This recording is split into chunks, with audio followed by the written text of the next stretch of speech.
Hello? Tweet, is that you?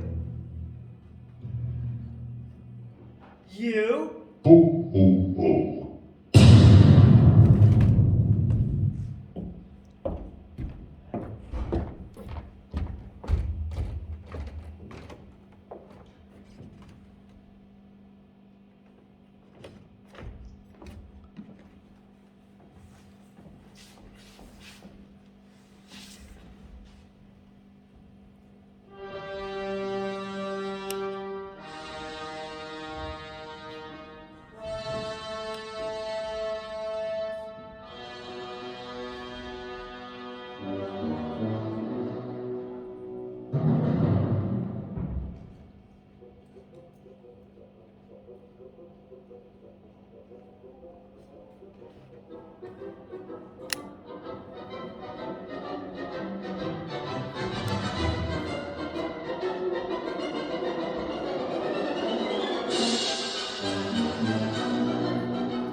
Ah, Aunt Marty, you are always so calm and reticent. It is my nature, dear. Well, my word. If my son was murdered last night, I certainly would not be calm. Would you like a cookie, Auntie? No, thank you, dear. They're very tasty. No, thank you, dear. I have been quite put off food since poor Baxter's murder. Oh, all right then. Will we be having luncheon soon, do you think? Good time, my dear. You see, I want to make sure that I'm prepared for luncheon. I quite understand. And do not become engaged in some other business and miss the call for luncheon. Of course, you see. I will make sure that we locate you wherever you are, and ample time to join us for luncheon, dear. All right, thank you, Auntie. Perhaps I'll stay right there just to be safe. Yes, that's what I'll do. As you wish. Sometimes I become faint from low blood sugar when I fast for long periods of time. A situation we will certainly want to avoid, my dear.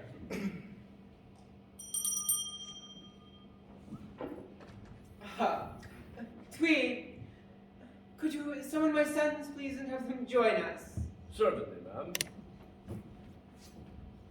Preston and Bruno do not seem very distraught over their brother's murder.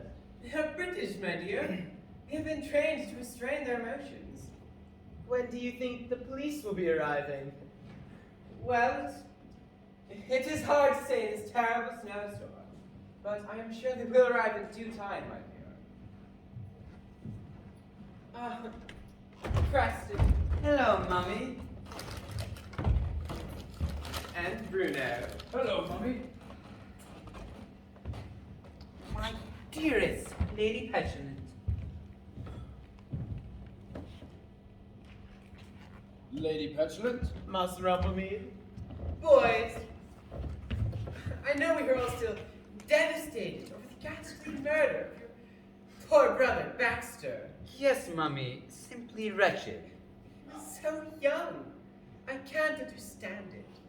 And he had no enemies. Yes, Mummy. We were all very fond of him. And the murder in his body. Yes, Mummy. It is an absolute shame. We are all so very sad. Aren't we, Bruno? Excuse me? Sad, Bruno. About what? About the murder of our poor young half-brother Baxter. Was he my half-brother? He was your quarter brother, Bruno. Really? That's a shame. Is it true, Mummy? Baxter was my quarter brother? Yes, indeed he was. Apparently, Tweed and Parker heard him cry out to you before they heard the shot. I expect that would indicate that he recognized the killer and was surprised to see him. Or her. Or her, of course. Perhaps he said, Ooh, as in something distasteful.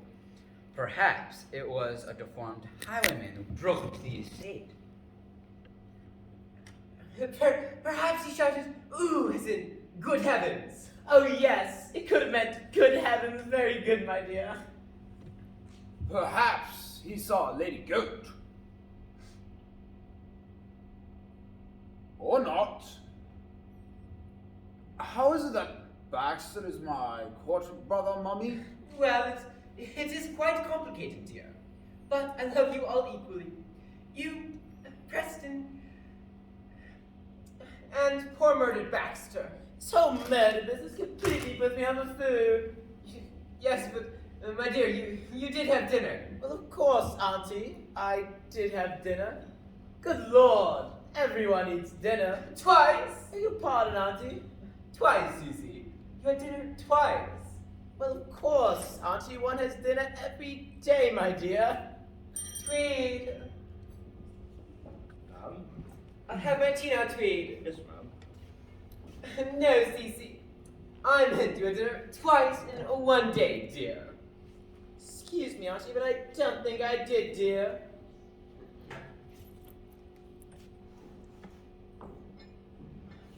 Ah, lovely. Thank you, Tweed.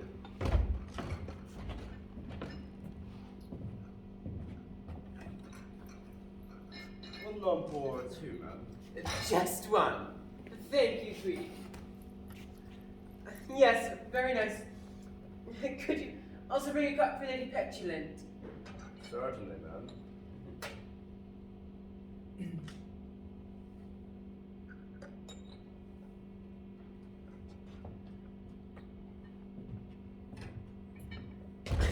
Tweed. Tweed. Next time, a bit less lemon, yes? As you wish, ma'am. No, Cece. I distinctly remember you asked Tweed to bring your dinner to your room early because you were too distraught by poor Baxter's murder. And then you recovered sufficiently to join us all for dinner afterwards. So then, 2 dinners, dear. I was quite distraught. And 2 desserts. Excuse me, Bruno. Right, Mummy? I saw Tweed bring you a double serving of croquembouche with cafe au joie. Bruno! Stop pestering our guest! Lady Petulant, please forgive the ill manners of my brother.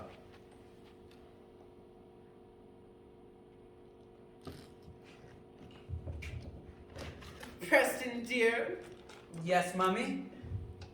you and Bruno were probably the last to see dear Baxter alive, n'est-ce pas? I'm not sure that is true, Mummy. Yes, dear. I believe I heard you having a very animated discussion with Baxter last night after dinner. Were you there, Bruno? Yes. I mean, no. I mean, partially. Partially, dear. Ma'am, when would you like lunch? At 11. I think what Bruno meant to say, Mummy, is that he came partially into the room and found Baxter listening to the wireless. I think that's what you heard. Right, Bruno? Yes, I saw Baxter after dinner, after Preston lost the gun. How many lumps, ma'am? 4. Oh my. For me, just 2, please.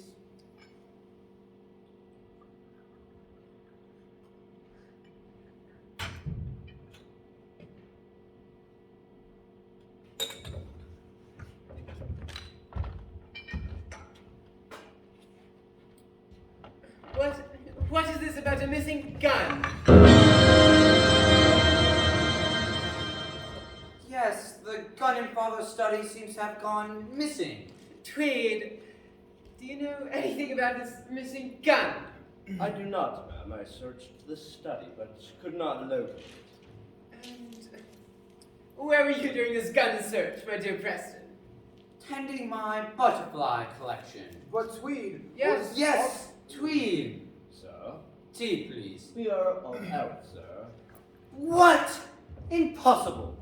We British are never out of tea. It is what makes us British. Sorry, sir. Anyway, Mummy, who do you think shot poor Dexter? Baxter, dear. You think he shot himself? No, dear. I was correcting you. His name is... Well, it was Baxter, not Dexter, dear. Oh, yes, Baxter, of course.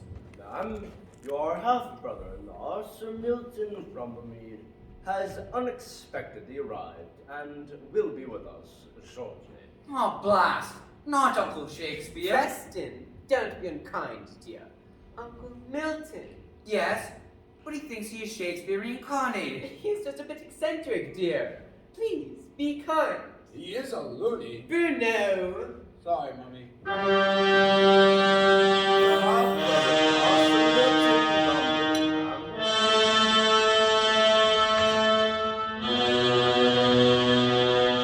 Rumblemead, Milton, how charming to see you again after all these years. If I profane with my unworthy of feet this holy shrine, the gentlest sin is this, that my lips to blushing pilgrims ready stand to kiss thy gentle hand. What did he say? He said, hello. Yes, my fairest, and a sight for weary eyes art thou.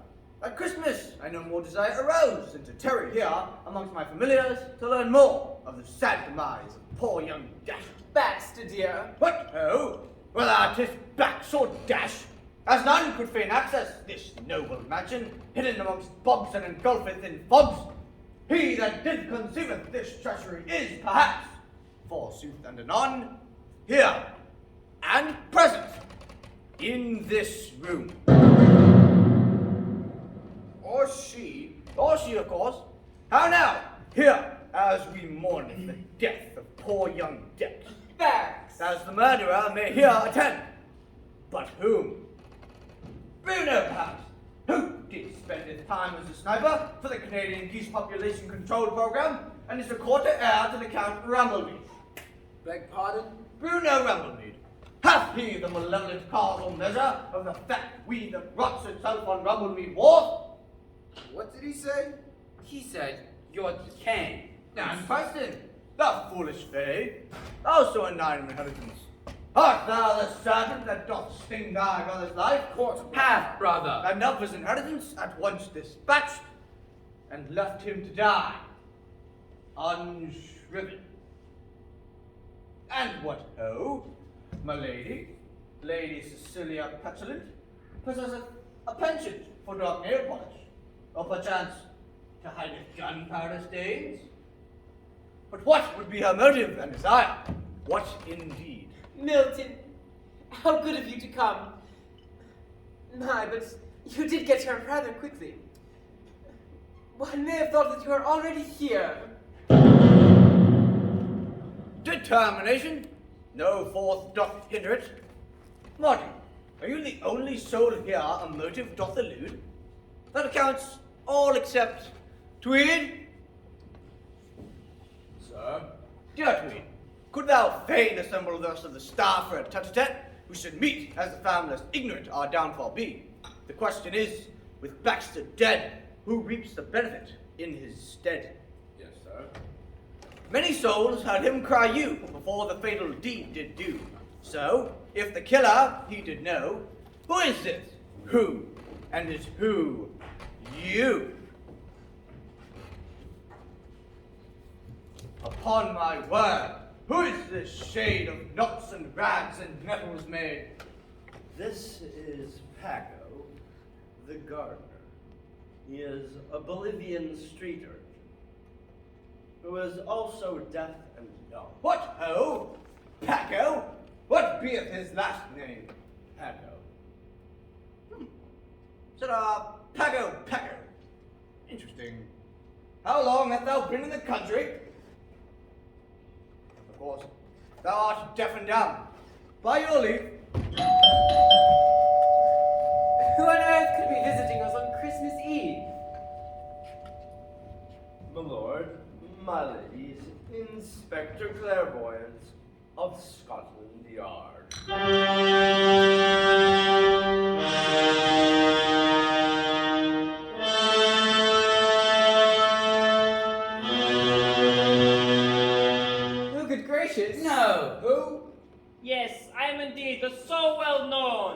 Inspector Clairvoyant of His Majesty's private investigators. But how did you cross the treacherous and God-forsaken bogs in December during a driving snowstorm and with no possible means of transportation? A trifle, my lady, for I miraculously appear like that. And how did you find your way through the heavy snowstorm?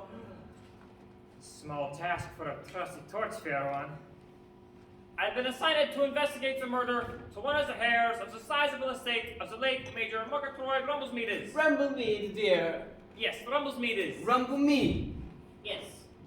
I'll interrogate each and every one of you in an effort to determine which of you killed this young buster fellow. Baxter. Bixture. Baxter. Yes, him. The half-brother or half-cousin of more than happy people. Rumblefeed. Rumblemead. Yes, that name he said. I will determine which of you had the motive and the reason and the opportunity and the motive to kill, that guy. Let me just say that from the outset that all of you are suspects until I tell you that you are not suspects. And even then, I might just be kidding and trying to trap you in my own methodical way. If you think you can outsmart me, well, haha. The joke will be on you, let me tell you. If you know my reputation, you know that I'm always thorough, with lots of attention to detail, and can also be vicious, like a frightening wild animal, and have been known to use torture as needed. Bamboo fingernail things. Very nasty business, I assure you. If you try to Hoodwink? yes. If you try to do that to me, well, haha. You won't regret it, let me tell you. I will find the murderer. It is inevitable, and not even something that can't happen, okay? So let's see what we can find out as I investigate, in no particular order. To start off with, who in the world is this grubby guy? This is Paco, a Bolivian street urchin and our gardener. And he's deaf and dumb. And Preston's valet. Okay, so Mr. Paco Street Urchin Valley Gardener, how long have you been illegally in the country, You voted, I'll bet. Pretty far away from Bolivia, don't you think? A long trip, across the Panama Canal, or however you got here? In some truck driven by coyotes? Coyotes. Yes, those animals. You have no barbers in Brazil? No. I thought he was deaf and dumb. That was me, sir. I said Bo, as in Bolivia. Oh yes, Bolivia. They're just as bad. But I will get back to you. The very suspicious so-called Paco Street Urchin Valley Gardener. Sirrah, Please, call me Inspector Ant. And Yes, Clairvoyant is my whole name, my first name being Claire after my great-grandmother, Voy my middle name of Austro-Prussian origin, and Ant being my surname. very interesting combination, methinks. Yes, almost as interesting as yourself, Mr. Milton Rutherford. Rumblemead. Yeah, that'll mean whatever. Who just so happens to show up off Broadway doing a bad Hamlet impersonation, mysteriously, after so many years, and coincidentally, the day after the murder of a step-uncle. Step-nephew. Yes, step-nephew, whatever. How did you possibly get here so quickly over the bogs and fogs, huh? Unless, maybe, you were already here, maybe. On some other nefarious errand, maybe. Maybe trying to convince us you're the reconstruction of the Bart. Reconstruction of the Bart. Yes, Mr. Fair-faced bow-tie guy. Do you not speak English? I believe he means resurrection of the bard, dear. Inspector Ant, it is of course a pleasure to have you here to help us sort out the unfortunate demise of my son. You are, of course, the consummate hostess. I apologize for intruding on your interesting family of half-children, and quarter children. quarter children, and mangy sea urchins on Christmas Eve. But we must do our best to get to the bottom of this murdering business, isolate the killer, whoever he or she or it is. And then we must bring whoever he or she or it is to justice with the full force of His Majesty's law. You mean by hanging? Keep quiet, you guy, till it is your turn to be interrogated. And when that time is, be so terrified? Inspector Ant, it has been several years since I last saw you, but you seem somehow different. Yeah, well, I had the flu a while ago. Somehow taller. Yeah, well, we all grow taller, my lady. See, Or rather, perhaps shorter. Yeah, well, with the age, the spine compresses. And your hair, Unfortunately, we all tend to lose our hair it seems fuller. until it grows back. I missed your mother. I cried buckets of tears when she died. I missed her when she addressed the Ladies' Guild last week. I cried buckets of tears when she died.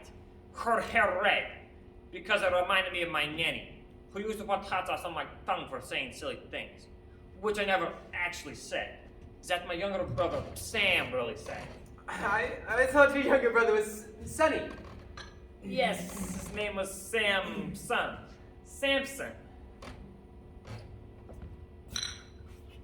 Ah, Lady Cecilia Petulant, young and beautiful heiress of the Petulant family, and stepniece on her mother's side to the Lady Rumblemere. It is rare indeed that one has the honor of beholding such breathtaking beauty, poise, and grace in one bundle. And how considerate indeed that you, the semi-cousin of the so recently killed yesterday Rumbleboy, should be here to comfort the grief-stricken step-family. I hope that perhaps, when this is all over, you and I could perhaps have a dinner or two, alone, together. And we could both have dinners at the same time if you wish. And of course, I would also be willing to share my dinner with you, my fragile flower. And then there is you. What's your name? Preston. What kind of name is that? It is an old English name meaning a priest's estate. Okay, so Mr. Priest Estate, you would have no particular motive to kill your half-brother? None. Except for the fact that you stand to be named one of the remaining heirs of the estate, and has had a long-standing rivalry with the newly killed brother. Half, brother. Yes, one half-brother killed dead by someone in this room. I wonder if Mr. Preston desired to be the heir, the only heir, or is Mr. Preston too, how does it call it, wishy-washy, to pulls a trigger and watch guts and brains and small intestines and other gaudy parts fly around the room. Maybe he would get some other, how do you say, big type guy to do his dirty work for him. Someone who's maybe liking this blood and gore stuff. Someone who is maybe like, well, look who's standing right next to him. Like this big guy. Who are you? Bruno. What? How do you say that again? Bruno. Bluto? Okay, so Mr. Bluto, would this you that Master Baxter reportedly shout out mean you? Yeah, maybe. Maybe he suspected it would be you. Maybe there's some special murder cue between you and Mr. Priest Estate. But how is it that you look nothing like this waspy pale family? I'm only a quarter brother. What means this? Quarter brother? I'm a half brother to Preston, who's a half brother. You need a mathematics degree to understand this family. Where were you last night at the time of the killing time, Mr. Bruno? Bluto? he was in the kitchen, sir. Ah, you must be the butler. Yes, Tweed, sir. Of course. The butler knows all that happens in the house. Does he not, Mr. Tweed? Tweed. Do you not think it might strike the jury as strange that a member of this wasp house should be helping cook in the kitchen? Mr. Bluto, who is obviously some kind of thug. What is the last thing you cooked in the kitchen, Croquembouche with Café Lichois. What? Croquembouche with Café Lichois. It was delicious. Thank you, Lady Petulant. Baxter taught me. What kind of beta food is that? What's in it? Paté soup. That sounds very much like something perhaps you and Mr. the Butler came up with to perhaps create a lullaby for the murder. Alibi. Keep quiet, you guy. See, gentle my lord, as thou dost believe the murderer is one of us, be it not exceedingly prudent as to ascertain the whereabouts of each and every one of us at the time of the murder most foul? Good idea, Mr. Willie. Let's start with the butler, Mr. Twig. Sir, Can you tell us what you observed that night?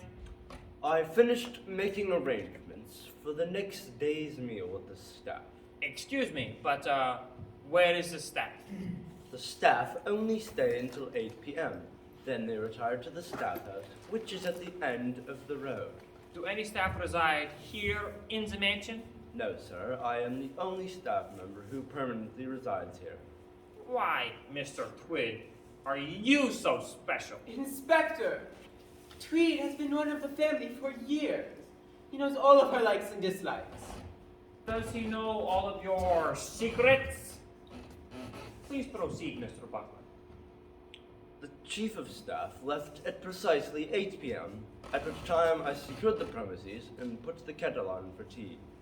The hot water for tea came to a boil at 8:14 p.m., at which time I added Earl Grey tea and set it to steep.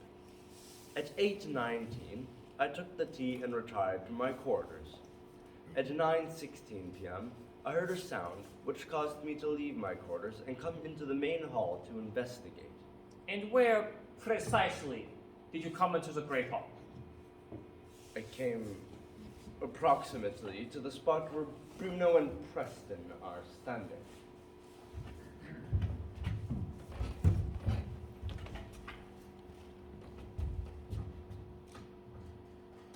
Were you carrying your cup of tea? I was, sir. Interesting. And who else drinks Earl Grey tea in the house? Only I, sir. Interesting. So, Mr. Butler, you can tell me exactly the time you dismiss the staff. Kettle boils, tea is ready. But you can only tell me approximately where you were standing after you come into the Great Hall after you hear a noise. Sir, Isn't it true, Mr. Twig, that the noise was actually a knock from someone who wasn't expected? Perhaps from some Bolivian sea urchin? Street urchin. Aha! So you admit it. No, sir. Then how, my dear butler, do you explain this small tag from an Earl Grey tea bag I found at the top of the stairs?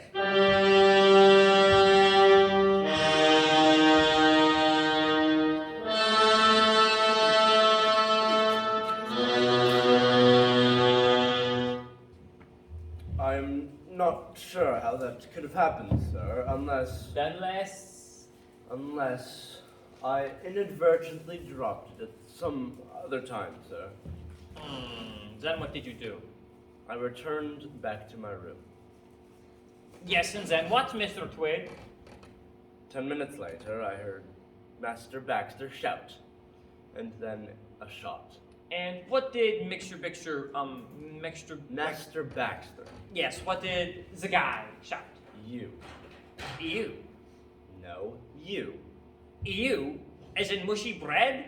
No, you as in you ridiculous person. Watch it, Mr. Twig. You are skiing on thin ice. So you heard him call out for you. Was he calling you? You? No, sir, I was not in the room, so he could not be calling me you.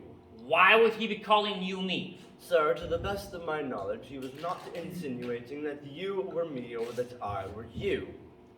Heaven forbid. He was obviously saying that someone else was you, sir. Who else could be me? Sir, permission to be brutally honest? Certainly Twig. Tweed. Tweed. Sir, it would be absolutely impossible for anyone else to be you, nor would anyone else want to be you, sir. In fact, sir, more people in this room, myself included, wish that they were in some other room currently not occupied by you, sir. In fact, sir, your frequent malprops and brain malfunctions defy the logical workings of what one might classify as a normally functioning human intellect. What did he just say? He said, and if thou hate of mountains, let them throw millions of acres on us, till our ground, singing his pate against the burning zone, make Osa like a wart. Nay, on thou mouth, I'll ranch as well as thou. He said that you were like clotted cream on scones. I have no idea what he said. Oh, well, thank you for your compliment. Not at all, sir. All right, let's get back to the picture. Baxter, sir. Yes, him. You heard him shout that word. What word, sir? Tweed! Sorry, ma'am. I will behave. I went in the direction that I heard the shout. It appeared to come from Lord Rumblemead's study. I went into the study and found Baxter. Anything else? Yes, sir. Lord Rumblemead's safe was open and the gun was missing. Did you check to see if anything else was missing from the safe? No, sir. My first duty was to attend to Master Baxter. I have no knowledge of what is in the safe aside from the late Major Rumblemead's gun, sir. And what was the dead guy's condition? No pulse nor heartbeat, sir. Then what did you do? I returned to my room to call the authorities. Interesting that you should go all the way to your room to make a call when you would have had to pass by a phone right there. In the excitement, I'd forgotten that it was there. Or you had to return to your room for something else. No, sir. I simply made the call, and And when you returned to the room, the body was gone? gone, sir. Was there any chance that maybe your sea urchin friend was also around? Paco? No. He was not here. No. You know what I think, Mr. Butler? I think you may be letting your Mexican friend, you both go up the stairs to the door. Maybe there's gold and cash in the safe. Maybe you know more about the safe and the combinations than you let on. Sir, the safe is rarely locked. Then it is not a safe safe. On the contrary, sir, the safe is a very safe safe. Save when it isn't safe, sir. Vis-a-vis when it is open, sir. God save the king. Save when it isn't what? Safe, sir. Okay, so you have been with the family for years. Isn't that right? Excuse me, sir, but are we quite clear that the safe is indeed a very safe safe? Tweed! Sorry, ma'am. I will behave. Okay, so you both go up the stairs, and then Baxter comes in and discovers yous. Excuse me, sir. Did you say use? Yes, use peoples. Sir, use is a verb. Could you use in a sentence, sir? How about yous are about to have your heads shotted off by me's? Ah, very good, sir. So instead of using the proper English form of the second person plural pronoun of you, which is you, Me? no, you. You pluralized you by adding an S and fabricated a new word, use. If I may suggest, sir, instead of continuing to ravish the English language in your aboriginal style, could you perhaps use the instead of you and save us from some of the harshness of your discourse? Okay, fine. So then Baxter comes in and discovers these. Your Paco accomplice then shoots him. Bang, you're dead. You then take the weapon back to your room until you can conveniently get rid of it. In the bogs, maybe. And your mustachio friend hides the body. My question is where? That is absurd. I have no motive. Except money. Once I am a beggar, I will rail and say that there is no sin but to be rich. And being rich, my virtue would be to say that there is no vice but beggary. That'll be all for now, Mr. So-called English Dictionary Butler, if that is who you really are. But please do not leave town. Nor please to even leave the property. In fact, from this point on, nobody is to leave the property until this murder is solved. Especially you two.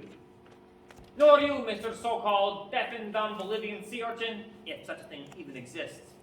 Nor you, Mr. Shakespeare, you do not fool me either, so do not go wandering off the property until I say so.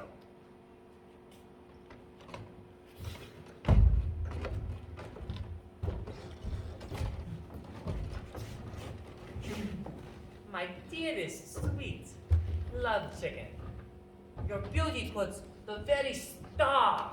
Which stars? Be quiet, you guy, or I'll cut off your head and eat it for breakfast. So, just to, as they say, check the box, could you perhaps tell me your actions over the last 48 hours or so? Ah, well, let's see. I woke up yesterday morning and had a lovely breakfast, followed by a light mid-morning snack. I myself could not live without you. Oh my, Inspector. I'm sorry. I myself could not live without it. A snack, that is. Oh, oh, well then where was I? Oh yes, well, before you know it, it was time for luncheon.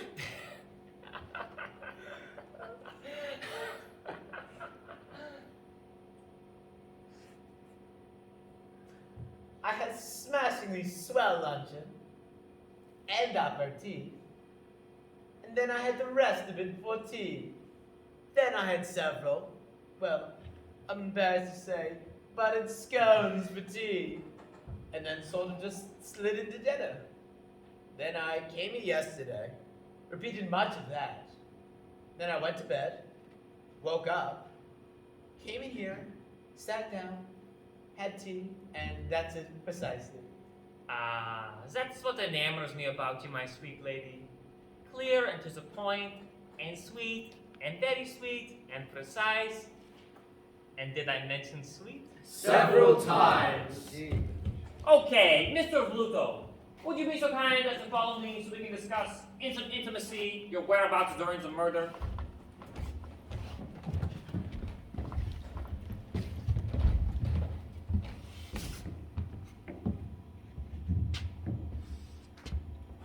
So, you were a snipper for the Canadian geese population control people. Is that right? Grata canadensis. What? Genus and species. I don't speak mafia. You were a snipper. Is that right? Excuse me, a what? Snipper. Sniper? This guy sounds very much like the killer to me. Sniper, yes. Pretty good shots then, yes? Yes.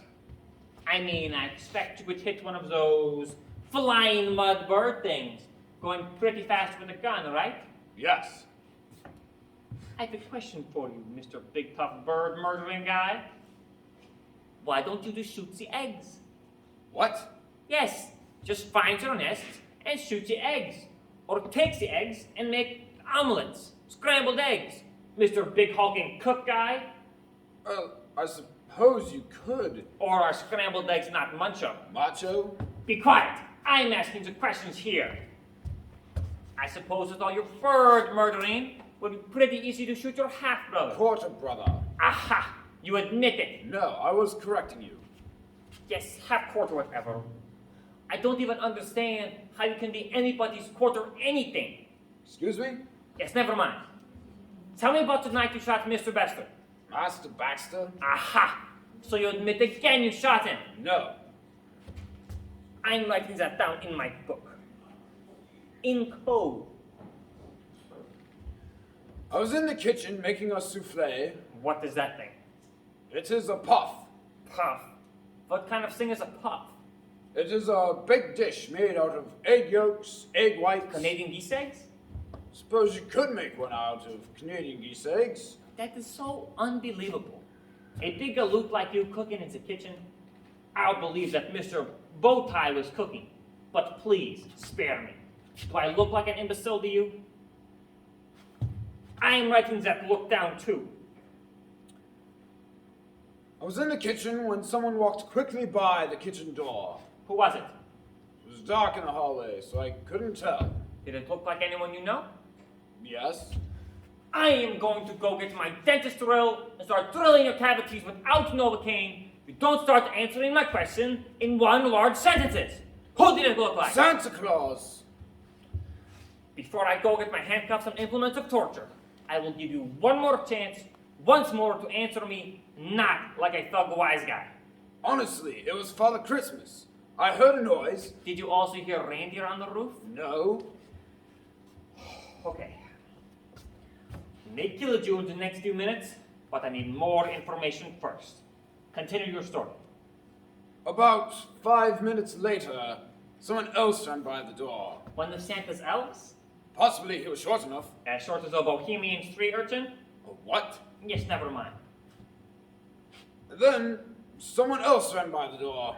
who maybe looked like, It was dark, but but could have possibly been could have possibly been. Twig, Who's that? the butler.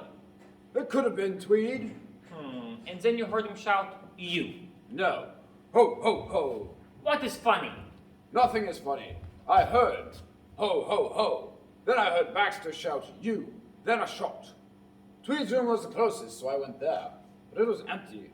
And then I went to Preston's room, which was also empty. I went out to the front hallway and saw someone turn the corner just ahead of me. As I got to the end of the hallway, no one was there, so I went back to the kitchen. Your brother has just been murdered, and you went back to the kitchen. I didn't want the souffle to burn. Check oven for evidence of... How do you spell that poof thing? Souffle? Souffle. With an accent aigu. Be careful. I know French swear words. Check oven for evidence of any French-sounding food. All right. Thank you for confirming my suspicions about Mr. the Butler. But before you go, what can you tell me about your brother Presley? Preston? Yes, him. Fancy bow tie guy. Does he have a temper? Oh yes, say his temper. Ooh, and what makes him mad? Well, if he touches butterflies, he flies into a fit of rage. Anything else? Well, he's very sensitive about his... Yes? About his... Yes, out with it. His pajamas. What? Pajamas? Yes, his feety pajamas. What is Feetsy's pajamas? It's a onesie. What? Onesie? Yes, onesie with buttons up the front. If it is a very cold night, they keep you very warm. But if it is warm out, you can open up the top button a bit and let air in or out. Okay, so he is sensitive about his pajamas. But I want to know, please, does he have the capacity to kill? Oh, yes. Oh, yes, he has killed before. Yes, a bat. A bat. Is whose? The postman? No, a bat. A flying mice thing? Yes. You know, that is how it always starts. There's a small leap from killing a flying rodent to killing the half-brother. You may go.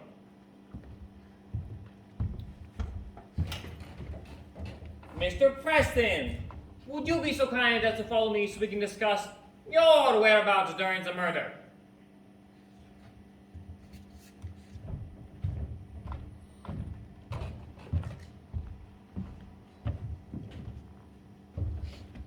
Would you like a cigarette? I don't smoke. Ha! Neither do I. This is a filthy habit. Did you know that 107,000 people died from smoking in England last year? No? Ha! He said no.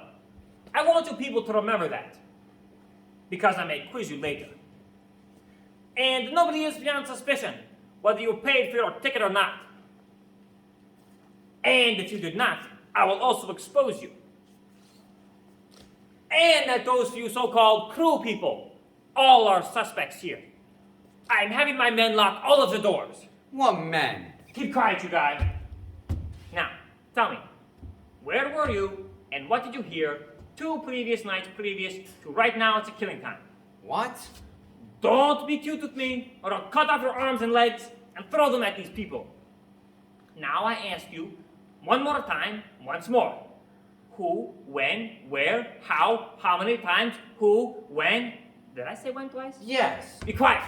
I was speaking rhetorically. No, you asked me a question. Ooh, you are in so much trouble, my strange, willy-nilly friend. And I say friend metaphorically. Actually, you mean hypophorically. What? Hypophorically, like antipophora or antipophora. It's a figure of speech in which the speaker poses a question and answers the question. I could just kill you right now. Shh. Now, answers the question I asked you a few sentences ago without any fancy, euphoric, or whatever words. On the night of the murder, I just got into my Fiji pajamas and was reading a book. A onesie? Yes? Pitiful. I am writing that down. In code. What book were you reading? none of your business. Ha! Note to self. Go through all of Mr. Bowtie's reading materials. Was it perhaps a book on murder? The Suspicions of Mr. Witcher. A witch book? No. A book about murder. The murder of a brother by a stepbrother, maybe? How to do it yourself? Killing murder book? Actually, it's about the murder of a detective inspector. What? Who would write such filthy trash? It's an impossibility. It's a true story. Do you think it would be impossible for someone to murder an inspector? The more I speak with you, the more you look like the killer to me. So just watch it. Then what? I heard Baxter shout. What did he say? It was muffled, but it sounded like you. Okay, we are so not doing that again.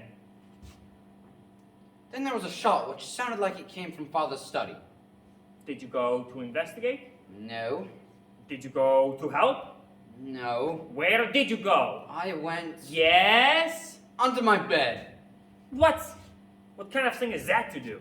It seemed like a smart thing to do at the time. Oh, I'm sure it did. Let me ask you one more question. Is it true or not that you want to kill the bat? Who? The bat. The bat?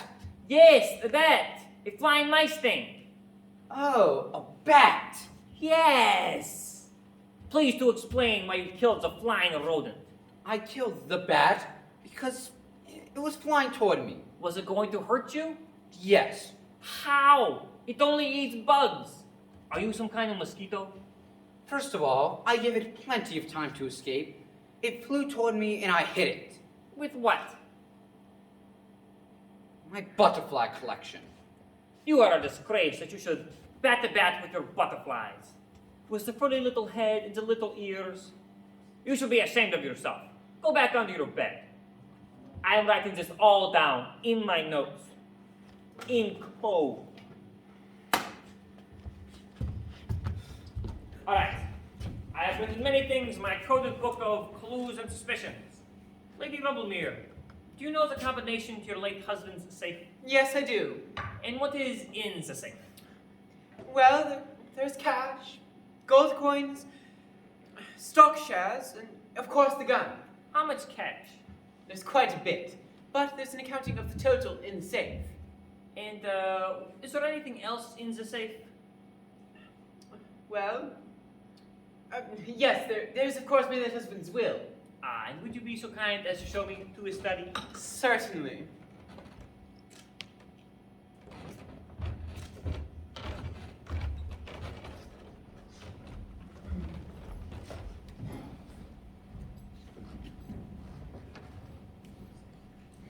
Bruno, come over here.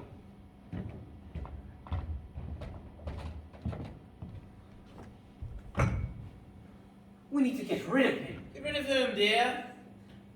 The inspector. Kill him. No, not kill him. Just make him leave. What for, sir? Under every guilty secret there is hidden a brood of guilty wishes. Of course, I have nothing to hide. I would give all my fame for a pot of ale in safety. Tweed! Tweed!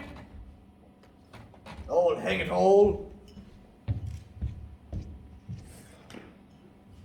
This is all your fault. My fault? Why did you hide the body? What are you talking about? You're gonna give me an asthma attack. What's in the safe? The will and a good sum of money. Boys, what in the world are you conspiring about? Conspiracy? Does she know? She doesn't know anything. Boys, do you know where the late Major Rumblemead into prison to the Sherrywood? Who? The Scotch, the basement. Whiskey and crusade or some fair? Sound! Hell is empty, and all the devils are here! Beest thou, good chap, release it from bondage and bring it hither? Come on. He wants us to go get him some Scotch.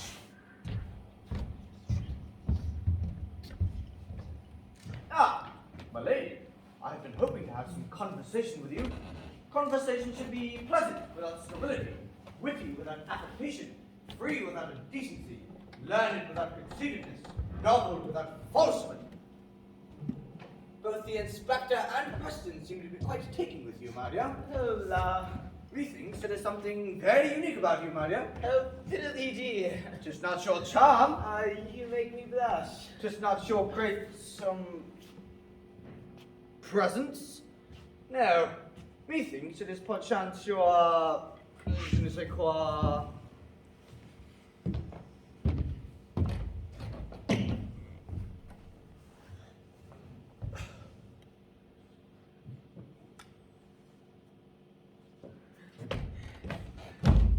Stop!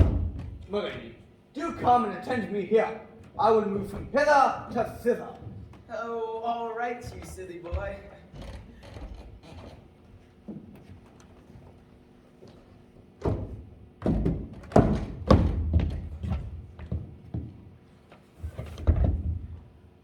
I was much surprised to find you here so soon after the murder. Were you just dans les quartiers in the neighborhood, so to speak? Well, no. I, originally intended to come to visit my cousin Baxter. Just Baxter? Isn't that odd? What business do you have just to visit Baxter? Well, Baxter was very dear to my heart. In plain speak, my lady, were you not in love with Baxter? Oh, well, And if perhaps Baxter did not quite return your affections? oh, not to put it quite so harshly, Of course not. but he may not have fully comprehended I'm sure he didn't. the full benefits. Is it at all possible that you found that Baxter was fond of Elsie? Elsie? Yes, you know, your sister, Elsie. Oh, Elsie. Yes. I thought you said Nancy. Oh, what a silly fool I am. And perhaps you were angered by this and came, shall we say, unannounced? Unannounced? And thus, perhaps to settle the score. Oh, that is quite far-fetched. Angry enough to kill him? No! Kill who? Ah, my lady, we were just killing some time. Isn't that right, my dear? Yes, we were just killing time. That's all. I need to freshen up a bit. Of course, Cece. By all means. My lady?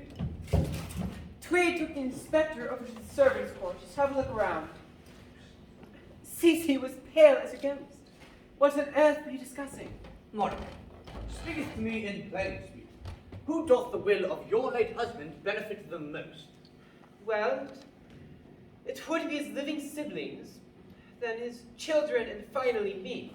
Believest thou that any of Baxter's siblings could fain be driven to murder him? It is hard to imagine that anyone in this house would have murdered Baxter. Alack, alas, as well as they, it appears that someone did. I do know this much. I am to be well cared for after the bulk of the estate goes to his heirs. So, pray tell, with Baxter gone, Bruno and Preston will indeed share the inheritance? I would assume so. Well, my friends, I have made quite a bit of progress untangling this murder. Mr. Tweed, could you please summon the rest of the family? Like Rumblemere. Rumblemede? Yes. While I was looking through your husband's study and safe, I noticed some interesting details. Indeed. Yes, I found that the safe was open. So, Mr. Preston, half bow-tie cousin? Brother, Yes, half brother, flying mice killer with everyone? Is there any chance that you left the room while I was gone? No. Preston, you did leave. Remember, you... Shut up. I am waiting, Mr. Half-brother next in line. Yes, I'm sorry. I did leave. Momentarily. But Bruno's with me all of the time. Actually, Preston, I was not with you the whole time. Bruno! You had me wait while you went upstairs. Could you please be quiet? After we were out here talking about hiding the body. Are you insane? Check mark. What does that mean? Nothing, just check mark. Bruno, did you not also leave the room? Don't look at me, you imbecile. Check mark. I did leave with Preston for a while. And you also just confessed that Preston left you for a time? Yes. Did you stay in one place or did you go somewhere else in the house? Well, I might have momentarily. Walked. After the Major Rumblemead study? I suppose I could have. Why, Inspector, I just realized that I believe I left the safe open. Yes, you left it open for me, didn't you, Mummy? Yes, Baxter used to keep the asset ledger up to date, but Preston had taken it over last week. And why was that? It was Preston's idea. Did Baxter object? I had not discussed it with him yet. Inspector, I hope you don't think that I had anything to do with my son's murder. My lady, no one here suspects you. What about you, Mr. Beard? Bard? Yes, is there any chance that you left the room? Yes, he did leave to go find some scotch. Did you find your scotch? I did indeed. I smell no scotch on you, Milton. Interesting that you should want scotch, go and find it, and then never drink it. Maybe you're not at all interested in finding scotch. Maybe you're interested in something in the major safe. Lady Rumpelmere. Rumblemead, dear. Right. So it seems that while I was gone, most of you had access to the safe and its contents. See. And I believe that the murderer is very interested in something in that safe. Well, what is to be done, Inspector? I would like to perform a little experiment to see if we can perhaps recreate the crime on everyone's movements.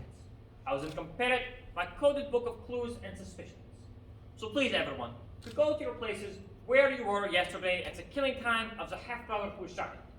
We will reconstruct the crime step by step. I will wait in the hallway. When everyone is at their places, shout out, ready.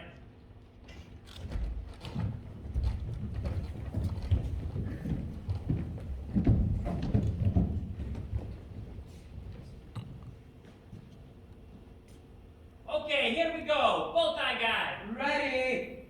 Lady Rumpelstein. Rumblemead, dear. Yes, you know what I mean. I can't always pronounce these strange British names. Ready, darling. Pluto. Bruno! I'm going to personally murder this entire family. Please to focus. Milton. Ready? Lady Petulant. Ready? Twig. I'm ready, sir. Second top gardener. Estoy listo, señor. Okay, good. And Inspector Clairvoyant, ready. Ho, ho, ho.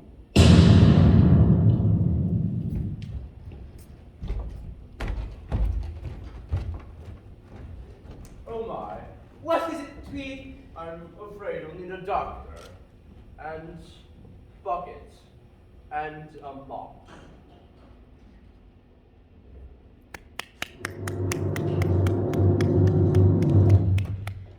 Yeah, and you guys gonna want to go off the stage like right there, and not come down.